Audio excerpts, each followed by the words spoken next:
Hi ಸ್ನೇಹಿತರೆ, ನಮಸ್ಕಾರ ಎಲ್ಲರಿಗೂ. ಕಾರ್ ಟ್ಯಾಕ್ಸಿ ಮತ್ತು ಆಟೋ ಟ್ಯಾಕ್ಸಿ ಚಾಲಕರ ಮಕ್ಕಳಿಗೆ ವಿದ್ಯಾನಿಧಿ ಯೋಜನೆ ಸ್ಕಾಲರ್ಶಿಪ್ಪು ಆನ್ಲೈನ್ ಮುಖಾಂತರ ಅರ್ಜಿಯನ್ನು ಆಹ್ವಾನಿಸಲಾಗಿದೆ. 2023-24ನೇ ಸಾಲಿನ ಈ ಒಂದು ವಿದ್ಯಾನಿಧಿ ಯೋಜನೆಗೆ ಯಾರೆಲ್ಲ ಎಲಿಜಿಬಲ್ ಇದ್ದಾರೆ ಅವರು ಕೂಡ ಅರ್ಜಿಯನ್ನು ಹಾಕೋಬೋದು.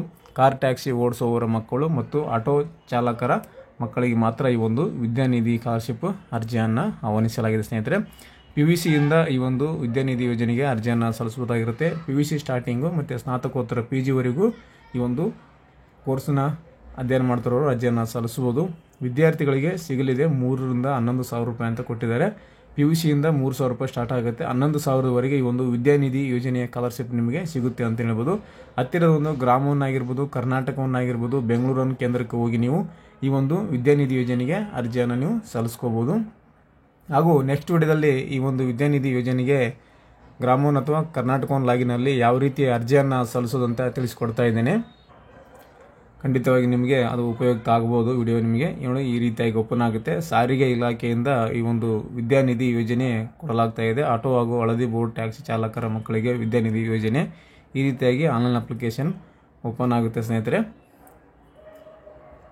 ನಾರ್ಮಲ್ ಸಿಟಿಜನ್ ಲಾಗಿನಲ್ಲಿ ಕೂಡ ಇದು ಓಪನ್ ಆಗುತ್ತೆ ಇಲ್ವ ಅಂತ ಒಂದು ಸಲ ಚೆಕ್ ಮಾಡಿ ನೋಡ್ತೇನೆ. ಹಾಗೇನಾದರೂ ನಿಮಗೆ ಈ ಒಂದು ಸಿಟಿಜನ್ ಲಾಗಿನ್ ನಾರ್ಮಲ್ ಆಗಿ ಸೇವಾ ಸಿಂಧಿನಲ್ಲಿ ಕೂಡ ಓಪನ್ ಆಗ್ತಾ ಇದ್ದರೆ ಅದು ಕೂಡ ನಿಮಗೆ ತಿಳಿಸಿಕೊಡ್ತೇನೆ. ಇಲ್ಲ ಅದ್ರ ಬರಲಿಲ್ಲ ಸಿಟಿಜನ್ ಲಾಗಿನಲ್ಲಿ ಅಂದರೆ ಮಾತ್ರ ಕರ್ನಾಟಕ ಲಾಗಿನಲ್ಲಿ ನಾನು ಅಪ್ಲೈ ಮಾಡಿ ನಿಮಗೆ ತೋರಿಸಿಕೊಡ್ತೇನೆ ಸ್ನೇಹಿತರೆ. ಹಾಗೂ ಮತ್ತು ಈ ಒಂದು ಯೋಜನೆಗೆ ಅರ್ಜಿಯನ್ನು ಸಲ್ಲಿಸೋಕ್ಕೆ ಬೇಕಾಗುವಂಥ ಡಾಕ್ಯುಮೆಂಟು ಸ್ಟೂಡೆಂಟ್ ಆಧಾರ್ ಕಾರ್ಡ್ ಬೇಕಾಗುತ್ತೆ ಸ್ನೇಹಿತರೆ. ಸ್ಟೂಡೆಂಟ್ ಆಧಾರ್ ಕಾರ್ಡು ಮತ್ತು ಪೇರೆಂಟ್ಸ್ ಆಧಾರ್ ಕಾರ್ಡ್ ಬೇಕಾಗುತ್ತೆ. ಮತ್ತು ಟ್ಯಾಕ್ಸಿ ವೆಹಿಕಲ್ ಅಂದರೆ ಕಾರ್ದು RC ಕಾರ್ಡ್ ಬೇಕಾಗುತ್ತೆ. ಮತ್ತು ಆಟೋ ಓಡಿಸ್ತಾ ಇರೋರಿಗೆ ಅವರು ಕೂಡ ಒಂದು RC ಕಾರ್ಡ್ ಬೇಕಾಗುತ್ತೆ. ಮತ್ತು ಡ್ರೈವಿಂಗ್ ಲೈಸೆನ್ಸ್ ಕೂಡ ಬೇಕಾಗುತ್ತೆ ಸ್ನೇಹಿತರೆ.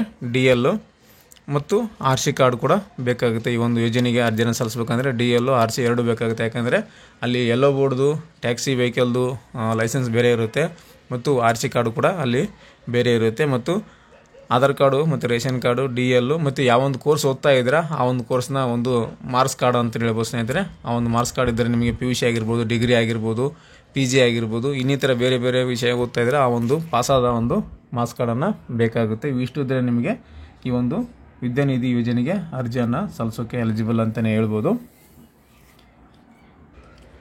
ಸ್ನೇಹಿತರೆ, ಇದಿಷ್ಟು ಈ ಒಂದು ವಿದ್ಯಾನಿಧಿ ಯೋಜನೆಯ ಬಗ್ಗೆ ಮಾಹಿತಿಯನ್ನು ಕೊಟ್ಟಿದ್ದೇನೆ. ಈ ಒಂದು ಮಾಹಿತಿ ನಿಮಗೆ ಅರ್ಥ ಆಗಿದೆ ಅಂತ ಅನ್ಕೊತೀನಿ. ಇದರಲ್ಲಿ ಏನಾದರೂ ಕ್ವಶನ್ಗಳು ಕೇಳದಿದ್ದರೆ, ಡೌಟ್ಸ್ ಇದ್ದರೆ ಕಮೆಂಟ್ ಮಾಡಿ.